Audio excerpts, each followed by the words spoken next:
Hello guys and welcome to the channel. So Barcelona ties against Real Sociedad 2-2. And just to set the tone, before I really start this video, I'm not mad at the result. I'm actually okay with it. I'm not like super furious that we tied 2-2, and I'm going to explain why throughout this video. Because I know many people on the media, on Twitter, on Instagram are saying, oh, Barcelona played bad and everything, but that's not going to be my reaction today. And so again, I'm going to explain why. So listen very closely throughout this video and let me know what you think about my opinion later. So heading into this match, the way we started this game, our starting 11 was Lenglet and Pique in the middle, Sergio Roberto was on the right, Jordi Alba did start on the left, we had De Jong, Busquets, and Rakitic in the middle, and up top we had the MSG. So it was a very strong lineup, nothing to complain about. On paper, it was a very good lineup. I was very happy to see Messi, Pique, and Sergio Roberto come back after missing the Inter Milan game. So I'm going to fast forward to the 12th minute. On the 12th minute, Sergio Busquets pulled on someone's shirt inside the box, which resulted into a penalty. And I'm going to be very honest here. Was it a penalty? It was. I'm going to be fair here. I'm not going to say it wasn't a penalty just because I'm a Barca fan. It was a penalty, and it was just a dumb mistake by Sergio Busquets. And so they did score, and we were losing 1-0 early in the game. Then fast forward to the 38th minute, Griezmann was assisted by Suarez, and Griezmann scored by chipping it over the goalkeeper, which was the exact same goal he scored against Mallorca. So I'm starting to see that Griezmann really likes scoring those type of goals. He loves to chip it over the goalkeeper. So I was very happy to see Griezmann score today because Griezmann had trouble scoring, and so for him to finally start scoring again just makes me really happy. And then 10 minutes later, Suarez got his goal. It was assisted by Lionel Messi, and it was great to see Suarez score also because we all thought that Suarez was done this season, but he's starting to score and he's starting to get into the groove. And so I'm happy that Suarez and Griezmann got on the score sheet. And then on the 62nd minute, Real Sociedad scored their second goal and tied it 2-2. And I'm going to be very honest here, there was no mistake from Barcelona's defense. I believe it was a mistake from Ter Stegen, because when the Real Sociedad player decided to cross the ball into the box, Ter Stegen could have easily grabbed that ball. And even if he did punched it, he punched it to the wrong player and gave it to the opposing player. It just went straight to the opposing player, and then he scored and took advantage of that. So it was a mistake by Marc-Andre Ter Stegen. And then this is where all the controversy started. On the 92nd minute, Piqué was being pulled from a Real Sociedad defender, and it was the exact same foul Busquets did on the 12th minute. But the difference was that Barcelona was not awarded a penalty. And if you can see on the picture here, you can clearly see that Piqué had his shirt pulled by the defender. But if you really look and pay attention closely to where the ref was at, the ref had no angle and you could not see what was going on throughout that time. So it was very tough for him to see and make a decision. And this is where VAR was supposed to come in. And let me tell you, Twitter was super mad. Instagram, everyone on the media was super mad that this decision was made, that VAR was not used. Even Puyol was super mad. He tweeted on Twitter that he was complaining about the VAR and how it was not being used. I was also mad, obviously. And so I don't know if the ref refused to use the VAR or the VAR said that wasn't a foul. But my point is, VAR and the ref are supposed to communicate with each other if the ref is unsure or doesn't know completely if something is a foul or something is offsides. You're supposed to communicate with each other. This is why the technology is here in football. Like, you and me and the media know that this was a foul. There was no difference between the Real Sociedad being fouled in the box on the 12th minute and Piqué being fouled on the 93rd minute. But look, listen to this. There's this guy named Gil Manzano, and Gil Manzano has been known for always going against Barcelona. If we look throughout the years, we can see all these articles saying Messi ignoring the handshake of Gil Manzano. There is this other article saying Gil Manzano giving a red card to Luis Suarez and Sergio Roberto. We can see in this article how Gil Manzano is giving a red card to Lenglet. Then we can see this other article where Gil Manzano is on the headlines and it's saying the history of Gil Manzano going against FC Barcelona. And so we can see here that it looks like Gil Manzano is very anti-Barca. But what's even more crazy is that Gil Manzano, my point is that Gil Manzano was in the VAR room today. He was the guy making the decisions on what's a foul, what's offsides. He was in that room. So could he have been the reason why Barca was not awarded that penalty? I'm not saying this is true. I'm not saying that he was in that VAR room and he was saying, okay, I'm going to go completely against FC Barcelona. I'm not saying that, but these things do happen in football. We have seen this happen multiple times. We have seen refs going against Barca's favor. We have seen refs going on the side of Barcelona. These things do happen. And if it is true, if Gil Manzano was in that VAR room and he was going very like against Barcelona, then that's an absolute disgrace, because the media, you and me, and everyone knows that that was a foul in that box. It was a clear foul. We can see that the ref had no viewing angle from where he was, so he had to use VAR. And if you use VAR and you see what happened, we could have been awarded a penalty. So I don't know what happened between the ref and the VAR. It could have been the ref saying, oh, I don't want to use VAR. I know my decision. Or it could have been VAR saying, hey, we know what happened, but we're not going to give the right decision. It could have been anything. We don't know what happened. But what we do know is that there was a foul and it was not given. And so when the game ended, we did end it with a 2-2 tie. We did have less possession, which is very rare to see. We had 47% possession. Real Sociedad had 53% possession. We had a total shots of 9 and Real Sociedad had a total of 19. So we were more clinical than Real Sociedad. We almost created the same chances as them. They had 12 chances. We had 10. It wasn't a very bad game. Another thing I want to point out is the subs and how we approached this game, because I believe that Barca and the coach were thinking about El Clasico a little bit too early. If you look at the subs that were made in this game, and this happened within 5 minutes, Busquets came out, Jordi Alba came out, and Rakitic came out. These three players were performing the best in that game, but why were they taken out? Busquets gave that amazing pre-assist to Messi, and then Messi passed it to Suarez, and then it led to a goal, right? So Busquets had a good game. Jordi Alba was having a good game, yet he was subbed off, and Ivan Rakitic was having a pretty good game, but he was subbed off. But why were they subbed off? And I believe Valverde was thinking about El Clasico a little bit too early. I think that he wanted to take away the players because he wanted to use it as a precaution and make sure that they were well rested and ready for El Clasico coming this Wednesday. We can even see Messi on the pitch. He rarely even ran. He didn't make any runs. He was walking throughout the whole time in the game, because I believe that everyone knew that they wanted to save themselves for El Clasico coming up. So it's just something to think about. I'm not saying that this could be true. I'm just theorizing here. But again, it doesn't make sense to take out one of your best players so early. So did Barca or the Barcelona defense play a bad game? No, I don't think so. We even have Pique, who was one of the best players on the pitch today. He won 5 air balls. He has 3 interceptions, 5 recoveries. So he had a really good game. I don't want people thinking that just because you saw the headline and it was 2-2 that the defense played very bad. And that's another thing I want to point out, is that the media and everyone is saying that Barcelona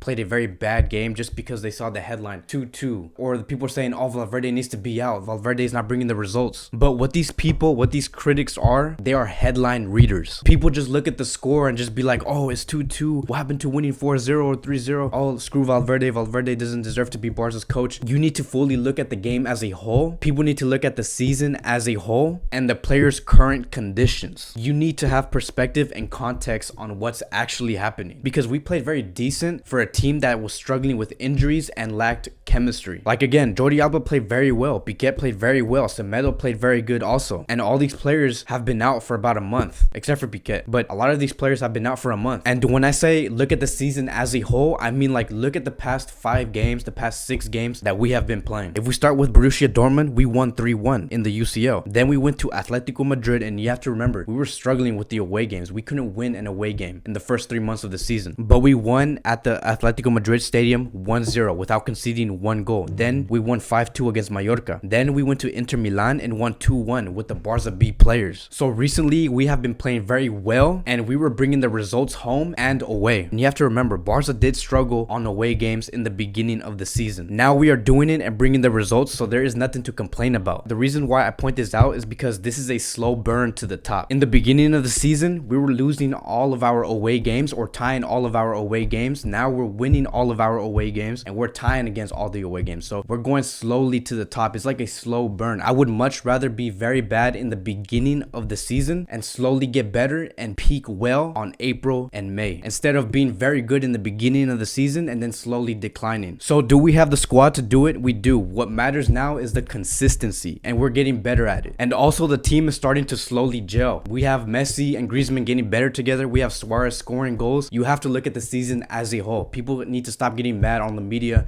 saying, and just looking at one game and saying, oh, we tied 2-2.